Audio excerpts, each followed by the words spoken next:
Mereka berusaha menutupi KM 50. Allah balas. Percis CCTV mati. Semuanya. Konferensi pers polisi isinya bohong semua. Terus jaksa mau percaya dengan konferensi pers polisi tentang KM 50. Sedangkan konferensi pers tentang kasus Brigadir J meninggal itu isinya bohong. Semua terungkap ketika Baradae mengakui apa itu semua. Nah, itu satu kebiadaban kezaliman yang luar biasa. Orang setelah dibunuh kemudian difitnah, ya ikhwan.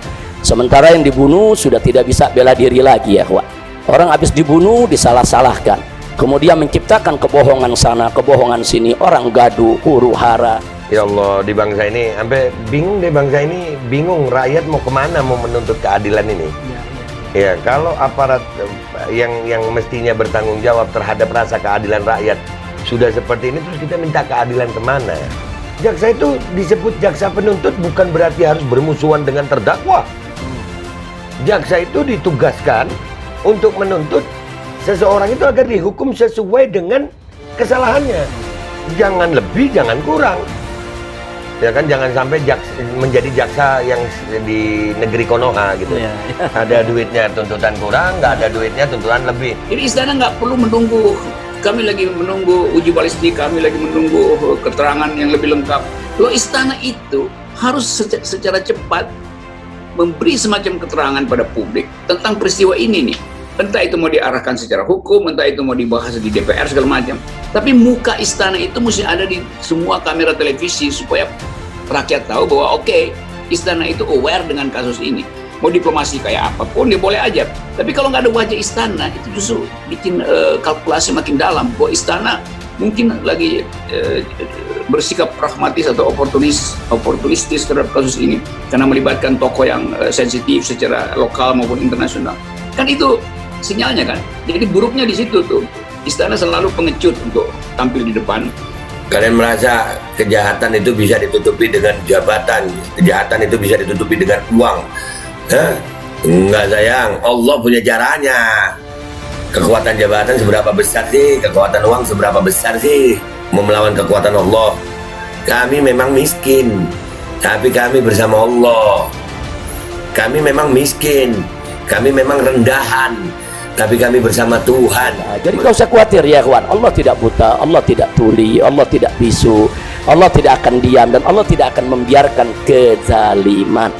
Nah, dan episode ini belum selesai. Allah akan ungkapkan semua satu persatu ya kawan, sampai semua menjadi terang benderang saudara, dan sehingga ini menjadi pelajaran bagi seluruh hamba-hamba Allah agar mereka tidak lagi mengulangi kezaliman.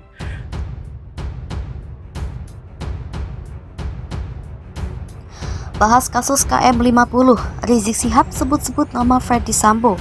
Oh ternyata bejat, ternyata bobrok. Allah buka semuanya. Ex-Imam Besar Front Pembela Islam Rizik Syihab berbicara panjang lebar mengenai kasus penembakan 6 laskar FPI di kilometer 50 Tol Jakarta Cikampek beberapa tahun lalu. Rizik Syihab mendesak agar pihak kepolisian membuka dan menyelidiki ulang kasus pembunuhan 6 pengawalnya itu. Dia lantas menyinggung kasus pembunuhan Brigadir Yosua Huta Barat yang menyeret ex-Kadif Propam Polri Ferdy Sambo yang sebelumnya disebut-sebut ikut menangani kasus KM 50. Rizik mengatakan, kasus yang mendera Ferdy Sambo sekarang ini adalah cara Tuhan menghukum orang-orang zalim. Pemuka agama asal Petamburan, Tanah Abang yang kerap keluar masuk penjara itu menegaskan pembalasan dari Tuhan tidak hanya terjadi di akhirat. Kejahatan yang dilakukan biasanya dibuka perlahan dan satu persatu oleh Allah. Rizik melanjutkan kasus pembunuhan Brigadir J yang membuat Ferdy Sambo kehilangan jabatan hingga dilempar ke dalam penjara adalah salah satu bukti nyata. Tuhan bekerja dengan caranya sendiri. Dia tidak diam melihat kezaliman yang dipertontonkan.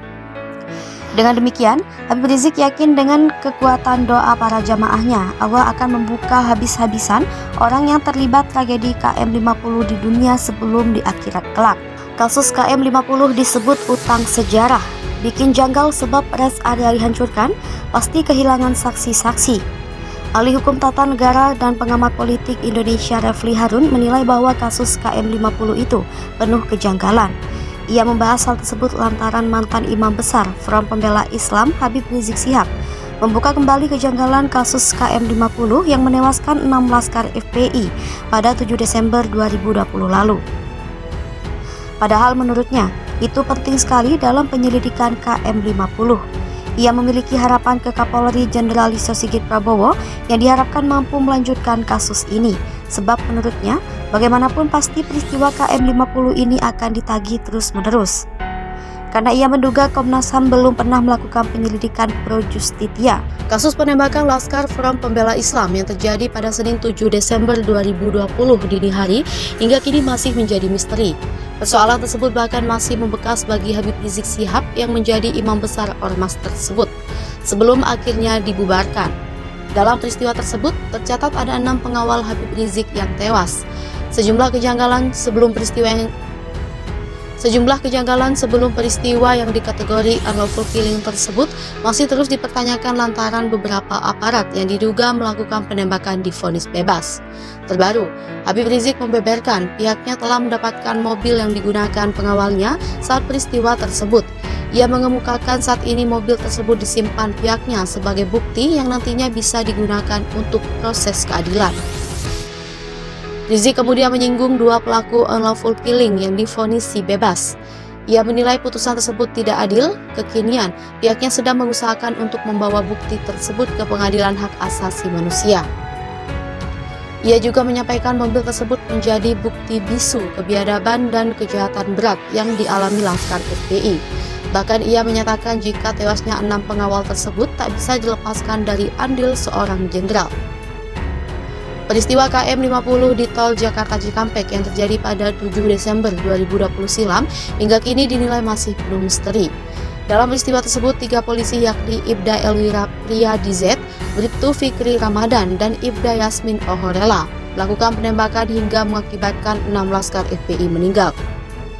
Namun Ibda Elwira Priyadizet meninggal dunia sebelum disidangkan. Menurut surat dakwaan jaksa penuntut umum, Bribtu Fikri dan Ibda Yasmin menembak karena anggota Laskar FPI yang saat itu ditangkap melawan dan mengancam keselamatan mereka.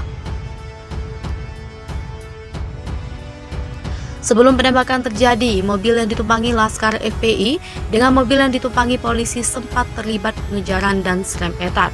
Saat peristiwa itu, Ferdy Sambo masih menjabat sebagai Kadif Propam Polri untuk menyelidiki dan menginvestigasi kasus tersebut. Dibentuk tim khusus pencari fakta yang terdiri dari 30 personil itu menyelidiki peristiwa itu. Saat itu, Sambo menugaskan Hendra untuk memimpin tim sus pencari fakta di Propam Polri terkait peristiwa KM50. Tim sus itu diperintahkan melakukan penyelidikan prosedur operasi standar anggota Polri yang peristiwa penembakan. Berdasarkan hasil pemeriksaan, Bribtu Fikri Ramadan dan Ibda Yasmin Ohorela ditetapkan sebagai tersangka dan diajukan ke persidangan. Dari hasil putusan sidang, kedua polisi itu didakwa melakukan tindak pidana sebagaimana diatur dalam pasal 338 KUHP, Jo pasal 55 ayat 1 ke 1 KUHP, subsidiar pasal 351 ayat 3 KUHP, Jo pasal 55 ayat 1 ke 1 KUHP. Keduanya terbukti bersalah karena telah melakukan penganiayaan hingga membuat orang meninggal dunia. Namun, keduanya tidak dijatuhi hukuman karena alasan pembenaran karena perbuatan terdakwa dinilai sebagai tindakan pembelaan. Aturan tersebut tertuang dalam pasal 49 ayat 1 KUHP. Berdasarkan hal tersebut, hakim memutuskan melepaskan terdakwa. Putusan ini lebih ringan daripada tuntutan jaksa penuntut umum yang ingin keduanya dihukum dengan pidana 6 tahun penjara.